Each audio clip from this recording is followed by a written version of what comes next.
Ladies and gentlemen, as I introduce the lovely power ladies that will be joining us on the stage, I just want to start by quoting none other than the legendary Serena Williams. She said, "Every woman's success should be an inspiration to the other. We are the strongest when we cheer for each other." And that is precisely the kind of synergy that we hope to build with a session like CasheWomen. These are women who have broken the glass ceilings. Not only have they empowered themselves, they have taken it upon themselves to empower other women and also make a difference to their lives, and especially the underprivileged women in their own geographies and ecosystem. As they come up and they deliberate on not only gender-specific issues, of course, the talk is all about Cashew and their own entrepreneurial journeys.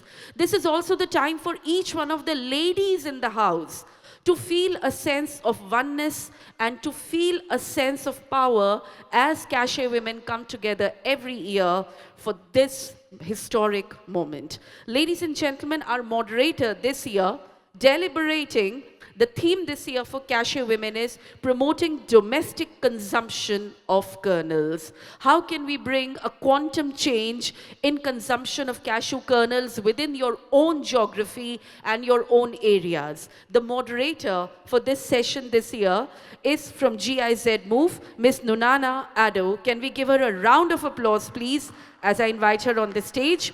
Nunana is a sector organization and communications professional at GIZ ComCashew.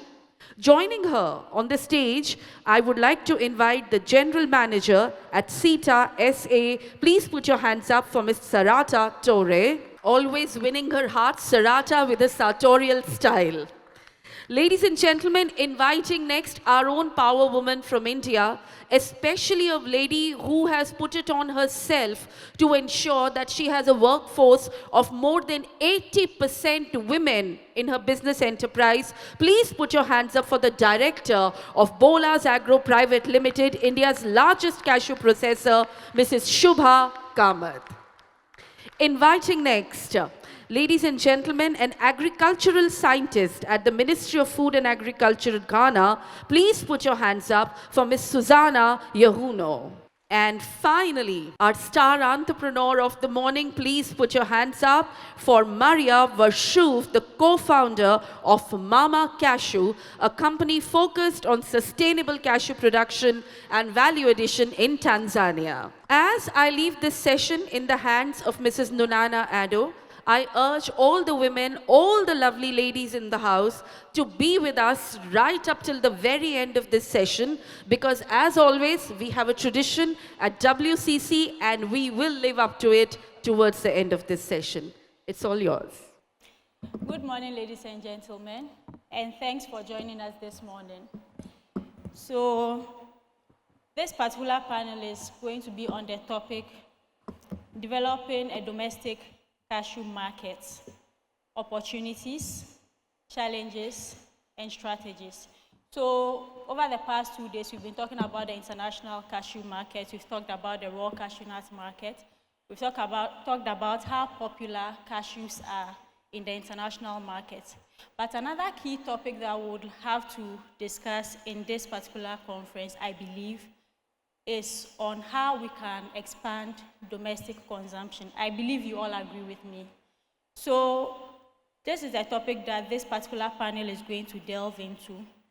One popular notion that I have heard in domestic markets is that cashew is a luxury snack. People think, oh, it's a product for the rich. However, this is a notion that I differ from, and of course, you are going to hear that from our discussions today.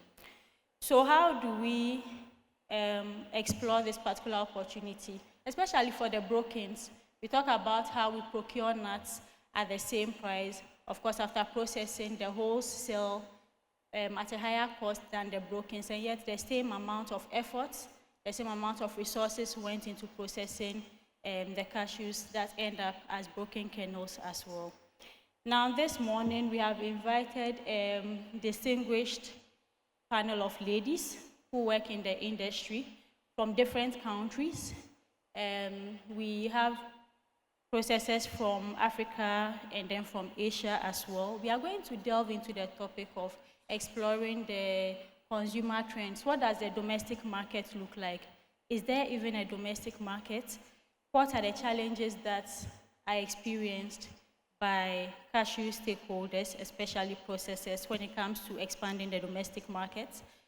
And how can we develop it? What are the strategies we should adopt, both on policy level and at the business or individual business strategy level? So yes, I know you heard our names when we're called up here, but just so that you are able to relate even better and make this discussion more exciting, I'll still invite our ladies, starting from my extreme right, from Ms. Maria, to just briefly introduce themselves, their name, just give us your name, the name of your company, which country you operate in, and then from there we'll delve into the discussion. Thank you. Thank you. Good morning, everyone. My name is Maria Verschoof. I'm the co-founder of Mama Cashew, a cashew processor in the south of Tanzania, in Mtwara. We are processing cashew with 600 people, of which 90% women. So I feel very home here on stage with these four lovely women. So we say in Tanzania, Karibu Tanzania, you're more than welcome. Good morning. My name is Susana Yohuno. I work with the Ministry of Food and Agriculture in Ghana, specifically providing policy advice to the minister and other ministerial stakeholders. I also work with farmers as well as the processors and all the value chain. So we are available to provide the kind of services that they need from the government perspective. Thank you. Hello, very good morning to all. I would first like to thank Eventel for giving me this opportunity to be here on this panel. My name is Shubha Kamath. I'm from Bolas Agro Private Limited. We are one of the leading cashew processors of cashew from India, and we have around 80% of women in our workforce. Good morning, everyone. My name is Sarata Toure, and I'm the General Manager of SITA SA, one of the first companies owned by a woman in Ivory Coast. So what we've been doing, we've been processing, growing, exporting cashews all over the world. Hopefully being able to show the value of our finished product everywhere. Thank you. Okay. So let's dive right into the conversation. We'll start with questions for our panelists, and then after a round of questions, we'll invite comments from the plenary if we still have time at the end of our discussion. Thank you. So I'll start with you, Maria. You work in Tanzania in processing, right? My question would be, we are talking about expanding domestic markets. Is there even one? Is there a domestic market worth investing in the first place?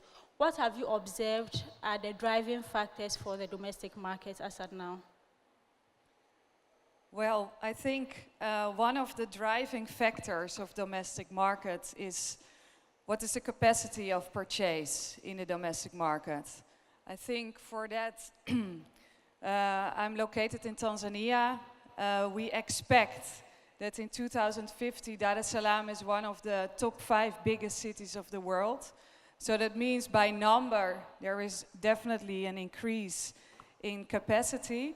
But I think we need to look at India, and I think my colleague here will tell you later more about that, that is where the domestic market grew because the purchase capacity of the middle class grew. And that is what we see now in Tanzania. A middle class is growing, but at the moment not much enough. But I would challenge the Tanzanian government to support this growth more, because I have cashew enough to sell to this growing market. Thank you.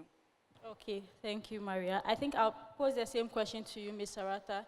What is your observation? We heard that Côte d'Ivoire has began investing more in processing, right?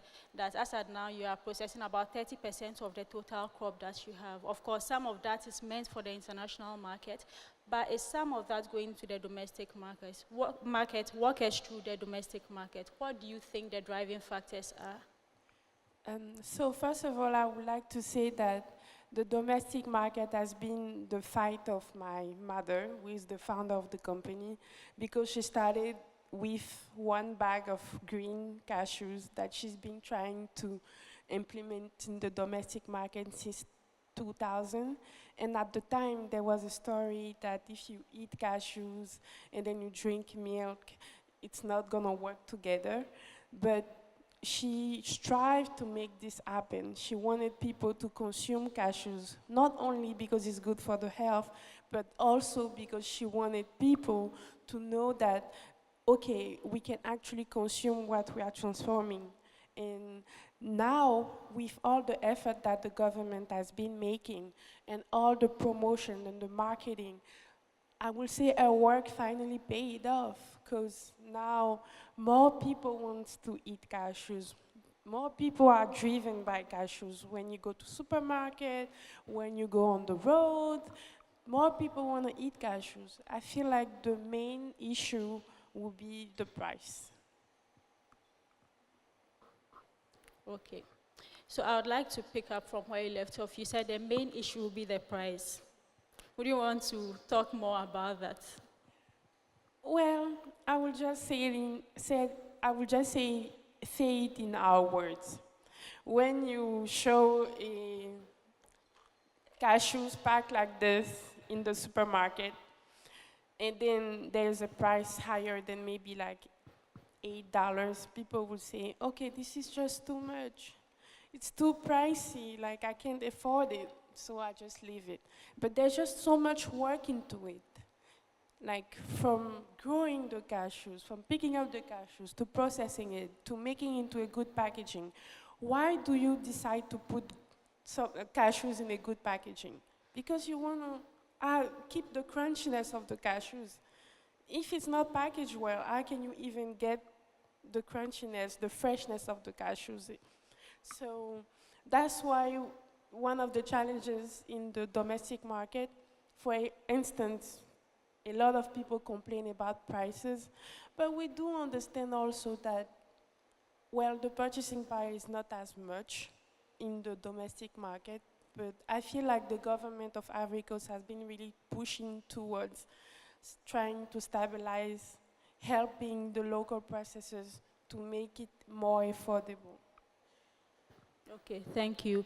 I'll come back on that later when you talk about the government of Cote d'Ivoire supporting the processors, and how that affects pricing in the end, if that helps in any way, because then if you are trying to push domestic consumption or markets, and one of the key issues is prices. I would like to find out later if maybe with the subsidies or support you are getting from the government, if that in any way translates to more affordable prices for products later. But we'll come back to you later. So back to you again, Maria. And the two ladies, you are not yet ignored. Maria, what are some of the other challenges? Ms. Sarata has mentioned pricing. And of course, that translates to operational cost and pricing eventually. But what are other challenges that you would say that you face in trying to expand domestic markets for cashews?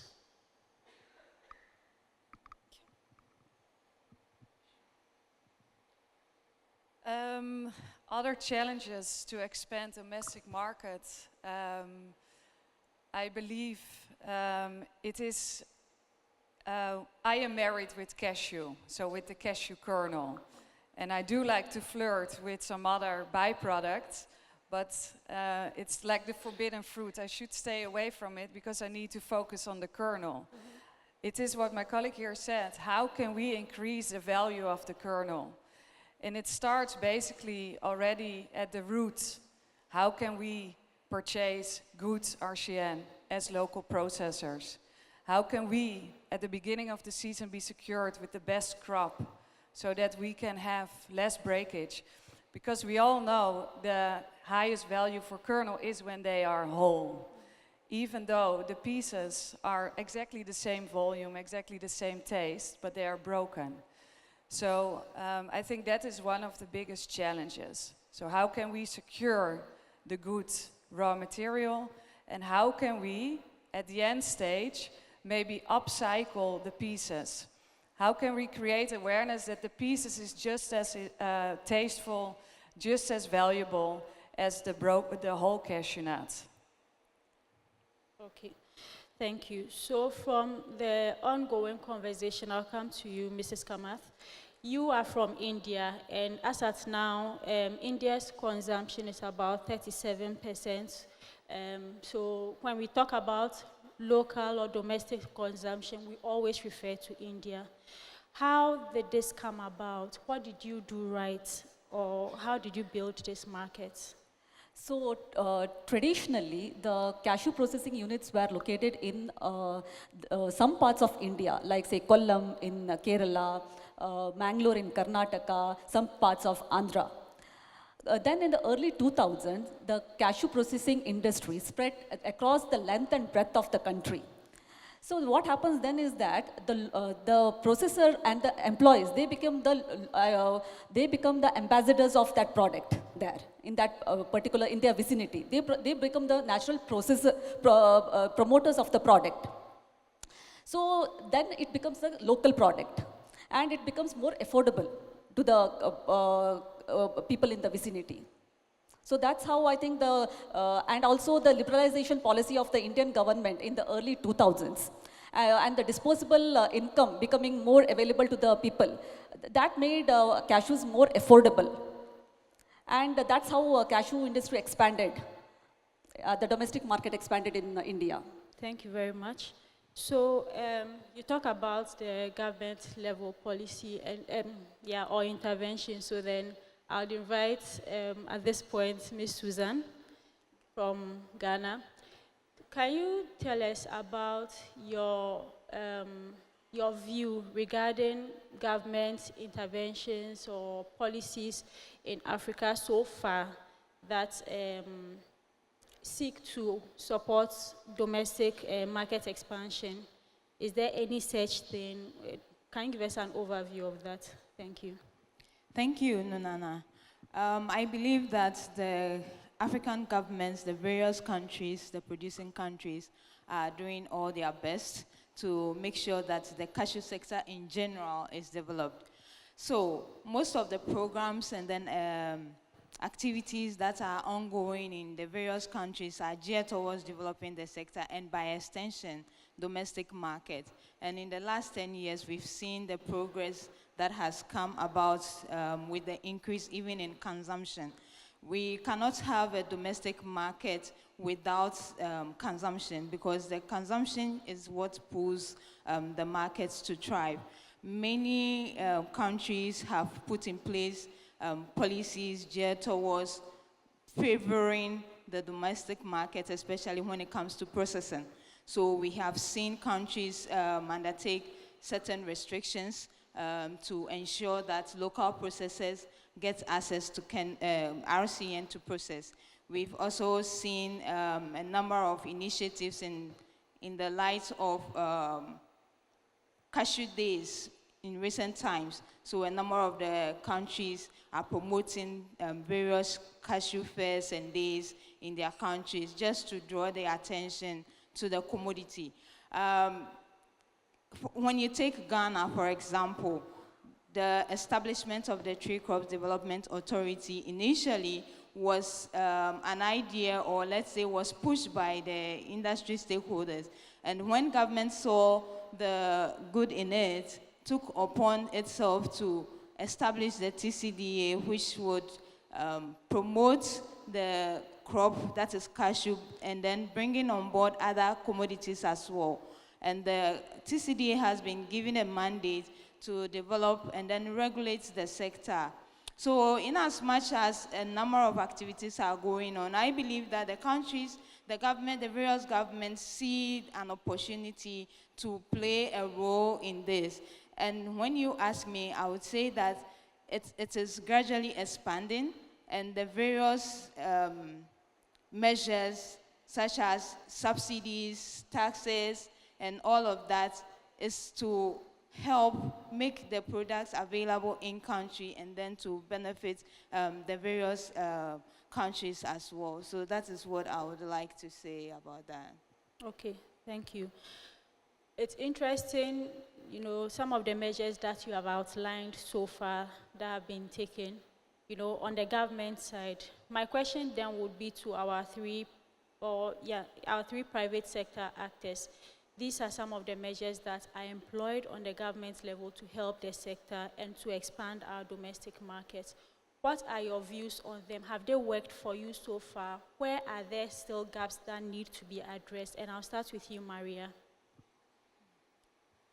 Thank you.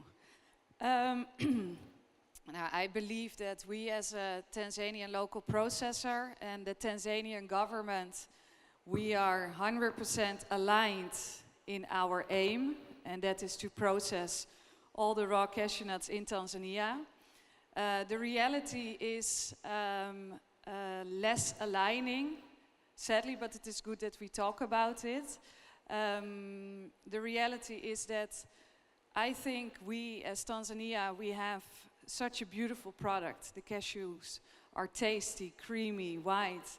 But I think our government and us as a sector, we can learn a lot from Ivory Coast, how much their government has been supporting their local processors. And we look at them with a good bunch of hope that it is possible on the African continent for an African government to be very bold and very progressive in supporting the local processors. Because in Tanzania, we aim in 2030 to process everything. For that, we, local processors, are basically the asset to make it happen.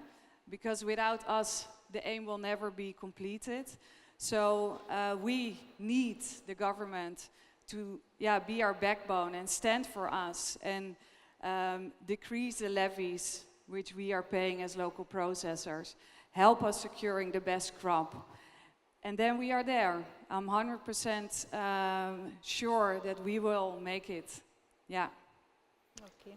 Decrease levies, right? Decrease levies, help us securing the raw material before the auction starts. And I know a lot of people here don't disagree with me, especially the buyers through auction, but I know that the Tanzanian government agrees with me because it is our mutual aim. So we need to go hand in hand here. Okay, great, thank you. I'll come to Côte d'Ivoire and then come back to India to see if there's anything else you'd like to add as regards what is being done in India in this area, or what should probably be added to what African governments are doing. Yes. Yes. I would like to say thank you. Thank you again to the Ivory Coast government, because they have been more than helpful when it comes to promoting, supporting all local processors in Ivory Coast. Of course, there's always room for improvement, but when you look at other countries, what have been done and what we have been implementing in our country, it's really something amazing when it comes to also encouraging all Ivorians to consume cashews. You can see cashews everywhere, like the promotion of cashews when you are in the airport, when you are going on the road, like everywhere. You can see that people want, the government is really trying to make Ivorians purchase cashews, maybe instead of like peanuts or anything. Again, to help us as local processors. And I would say the more we process, if we move to maybe 50%, the more we process, the more we'll be able to maybe decrease the price of the cashews. But then again, it's like luxury, it's like premium. When you want to give something, it's either you want to give the best, or if you want to give the medium, or if you want to give the low. Everything is depending on what you want to offer to the market. For example, as a company, we decided to give the top cashews. That's why we are bringing all out. But then it depends on my price can never be like a low price. Because it depends on what you are choosing. If you want the best or if you want the medium. But then again, it's always encouraged to try our cashews. And not to say, not only are we doing cashews at the moment right now, we are also doing all type of mixed nuts that we've been trying to implement so that people start to know other cashews. We introduced it to the market. At first, it was kind of hard, but now we got a lot of customers having a lot of feedback. We like the almonds. Some people didn't even knew that there was a nut called almonds. Once they taste it, they find it's nice, and they start eating it. I feel like this is innovation, and this is also a point of differentiation of what we've been doing as a company. Thank you. Yeah. So to you, Mrs. Kamath, what has India done, especially in terms of policy support to the sector, that has helped to expand domestic markets? You talked about basically making disposable income available to the masses so that then they are able to purchase. Are there other things that you would like to add? Well, both the central government and the state governments in India, they have been extremely supportive of the cashew industry because it ticks all the right boxes. It is labor-oriented with more women in the workforce. It is export-oriented, rural, traditional, and sustainable. So the government support that has been in the form of investment subsidies, export incentives, marketing incentives, and also the various measures to increase the RCN production. Thank you very much. Yeah. I'll still stay with you. So apart from, sometimes when there are these challenges, we say, oh, government must do this, government must do that. But then on the level of the business itself, what would you say has helped to drive domestic consumption or the domestic market for cashews up? Is there anything that you have done or you have observed businesses have done to help drive the domestic market expansion? Yeah, so now the biggest strength for India is that it has a vibrant domestic market. And that is something I think that African countries can try to emulate and develop. So consumption of any product, it depends on two factors. It can be divided into two. One is culture-driven consumption and the other is marketing-driven consumption. For example, Tirupati Tirumala Devasthanam, that is one of the most sacred places of worship in India. So they consume around 3 tons of cashews per day. That is a culture-driven consumption. Whereas Indian Army using 2 tons of cashews per day, that is a marketing-driven consumption. Indians have the tradition of gifting dry fruits during Diwali. That is a culture-driven consumption. And if you talk of the January 26th, that is our Republic Day. There is a sale during that time. So that is a marketing-driven consumption. So you have to pick up stories, see whether it is culture-driven or marketing-driven. And marketing-driven consumption is easier to emulate. Thank you very much.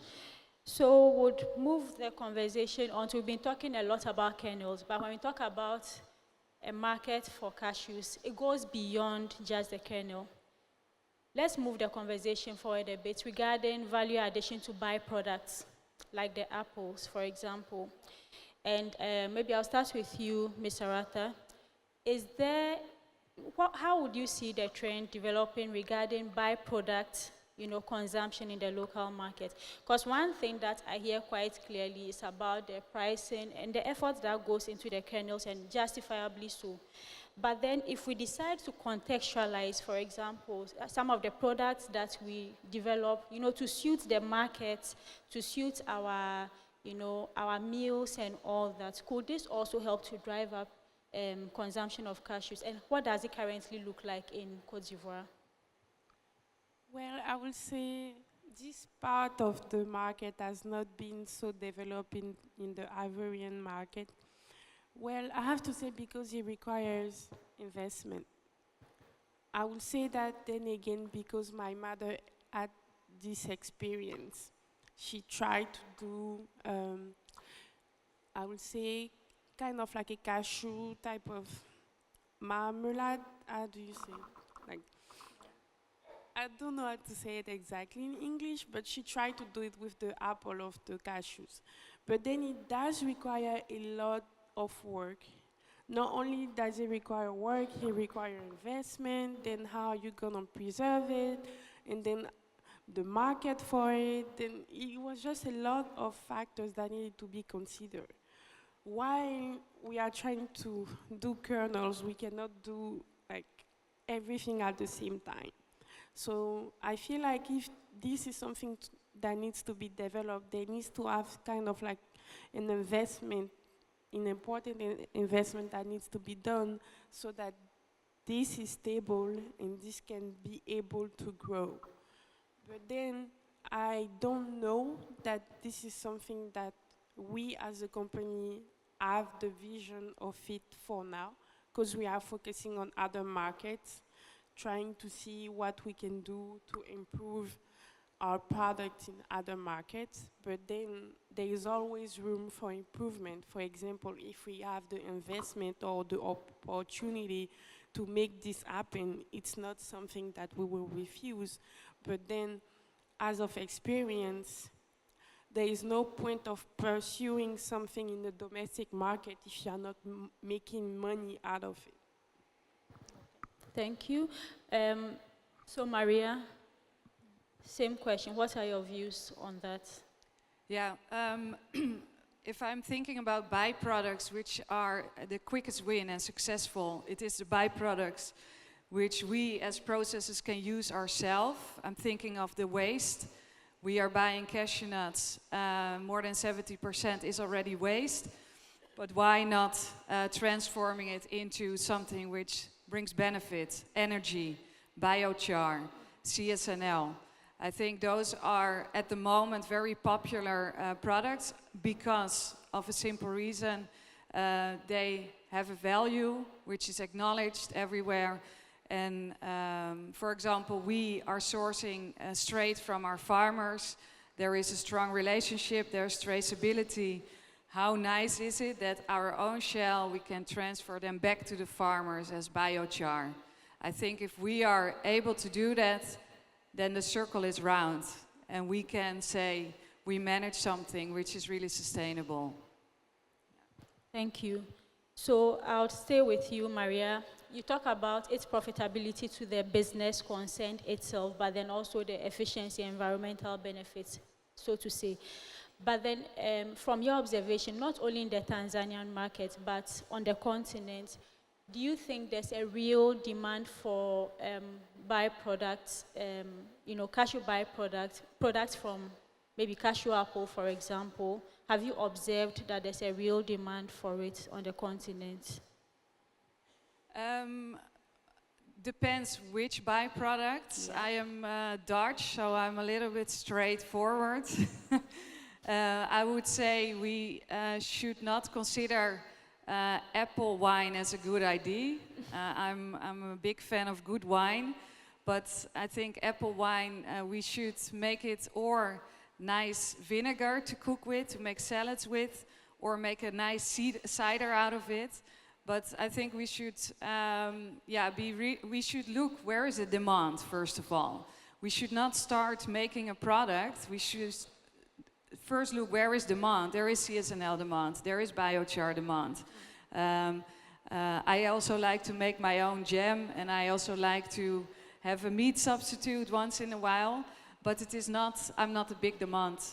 So I think that is where we should look. Where is the market? And then we go there. I think it is a very simple economy. Thank you. So we'll come to India. We know you have a range of products when it comes to the kernel. I mean, there are some that I've still not seen or heard of. But then let's sway a bit to the apples, the shells. To what extent is this being used in India, and do you see a real market or demand for it? Well, in India, almost all the byproducts like cashew husk, cashew shell oil cake, everything is completely utilized. So, for example, cashew husk is used in leather tanning.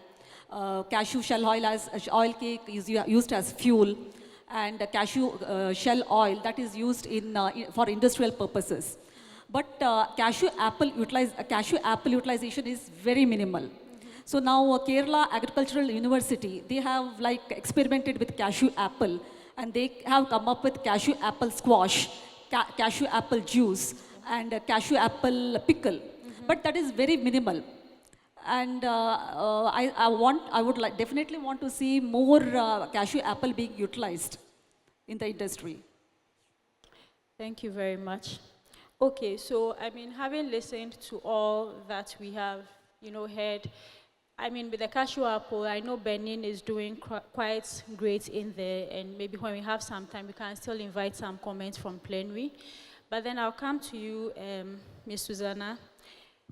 Having listened to your co-panelists and also from your experience, how do you think that stakeholders, both private and public, can collaborate better to expand the domestic market for cashews? Thank you, Nunana. The collaboration, I see it in various angles. The government, in its capacity as the overall boss, can play a role whereby it takes on all the big deals in terms of research, development of research, coming up with new innovations and technologies in the sector to make especially the byproducts and then the apple products available.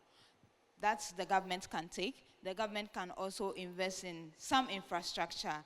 So we are looking at making the commodity affordable and then available. When we know we use power. If the cost of power is subsidized, it can help the local processes in a long way. Government can play its role over there. When it comes to various kind of collaboration, I expect to see that the various players in the sector will get to understand each other.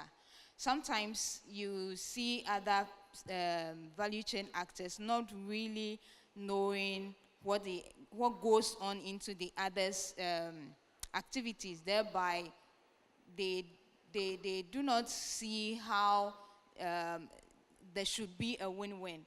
But then when stakeholders are able to realize that we need each other, we can work better to achieve this result, it makes the system flow, it makes the sector flow very well. You see the synergies. The collaboration can also come in the form of trust. Trust is one thing that really affects businesses. So the farmer doesn't trust the trader doesn't trust the buyer, and the processor doesn't trust. I mean, when we have issues of trust in the sector, it doesn't foster growth. So bringing stakeholders all around, letting all of them know that I need you to grow. You also need me to grow. At the end of the day, we see where the synergies are, where the linkages are, and government can play a role in that sphere by bringing all the stakeholders on board to get to understand each other. I mean, when a processor is trying to explain the cost items of his processing venture to a farmer, it will take a lot for him to understand that I need to incur some of this cost to be able to transform the product. So when these understandings are there, it brings trust in the system, and then the linkages are able to build. Another thing I also think governments can do when it comes to the collaboration is to ensure that there are no biases. It plays the role it's supposed to play to make sure that everybody is satisfied in the sector. Yeah, thank you. Thank you. So with that, I see that a number of questions are flowing in, but then some of them have been addressed by some of the statements that were made. Yeah, I think a number were addressed. So maybe we can start winding down on this panel, but then I would invite a comment or two from plenary. and then we can take your last statement. One, thing that you would like all of us to take away from this discussion. But then let's invite a comment or two from the plenary, and then we can bring the session to a close. I think expanding domestic markets is a really important topic. So, a comment from any of our audience? Anything our guests, delegates would like to add from the audience? Okay, so then I'll pose this question to Maria and to you, Ms. Sarata. What are the products that have been tried using broken cashews? What has succeeded? Let's say, for example, cashew butter, cashew milk, for example. Can you share with us some of your experiences on this, starting with you, Maria, and then Sarata? Sorry, repeat your question. Okay, whether we have used broken cashews in making certain products and what has succeeded, and if you can share experiences. So maybe cashew milk or cashew butter, for example, whether this has succeeded, and if you can share your experiences. Thank you. Yeah, at the moment, I am trying something new. I'm a woman, so I like to be beautiful, but I'm also aging, and I need some substitutes for that. So I'm at the moment trying if we can extract kernel oil out of the pieces for a serum, for oil on your, for facial purposes, so for the cosmetic industry. That is where I think there is a good upcycle to the product. And yeah, I know there are a lot of good cashew butters, really tasty.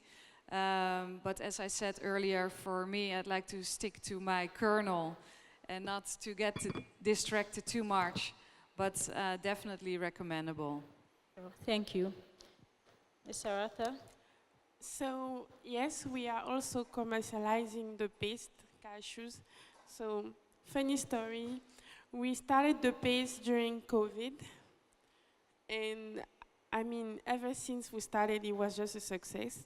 Because I guess during COVID, it was just a difficult time because we wanted to share something to the community, something that they could actually consume that would not be too costly. Because that was one of the main criteria my mother and I were working on, like something that would not be too costly for the population, and then something that you can actually eat for a long time. So then she was like, oh, let's maybe try something with the broken pieces. So then we tried that during COVID, and it actually worked, because then we got so many demands, and then people were like always asking, like, did you add anything on? Like, no, we just started this paste, and then ever since 2020, it's been increasing in demand. More and more people wanted to eat our paste, and then we started commercializing. Now it's everywhere in Ivory Coast, and we are really proud of the product that we created. Okay, thank you. I think somebody knew that and had to ask so that we bring that information out. So thanks for sharing. One last statement, or your final statement, what would you want us to take away from this particular discussion as an actionable recommendation? And I'll go through the panel with the same question. So please start and let's continue with the others. Well, I would say keep consuming cashews, then we get more money. Yeah. But on a higher note though, keep consuming cashews, because I feel like it's really the future. So one thing which I want to say here is that promotion of cashews globally is something to look, we need to work on. Yeah. So having a single board to promote cashews, that is one thing which I would would like to bring into this forum. Thank you. Yes, so what I would like to add is that the various governments have the interests of the sector at heart, and all the programs and initiatives that are going on is geared towards building the industry, and especially the domestic market, because we cannot leave the domestic market and look at just the export market alone. So we like the pressure that stakeholders keep putting on government and keep us on our toes to do what is best for the sector. Thank you. Thank you. Yeah, what I would say, we should go by the flow. So where there is demand, we should go. Where we see potential demand, that's where we should focus on. And not force where it is not. That's what I believe. And we, as processors and people engaged, we should always put quality high on our agenda. Quality for the farmers, quality for our workers, quality for our consumers. Thank you. Thank you very much to this wonderful panel. So the topic has been discussing how to develop domestic cashew markets. We have looked at a range of topics, from the kernels that are well known to byproducts. We have talked about the need for private and public sector to collaborate, to talk, to build trustworthy, relationships, to dialogue, but also to listen to the people that are concerned, to see where there's a real demand and to focus on those, but also to help or develop using incentives so that we can drive domestic demand for cashews and its byproducts. So today we have discussed with our private sector partners, but also the policy part or the regulator as well. And I think we've had a good understanding of what the domestic market looks like and what we can do to improve it. Thank you very much for your attention and have a wonderful day. And thank you so much, Ms. Addo, for doing this session for us.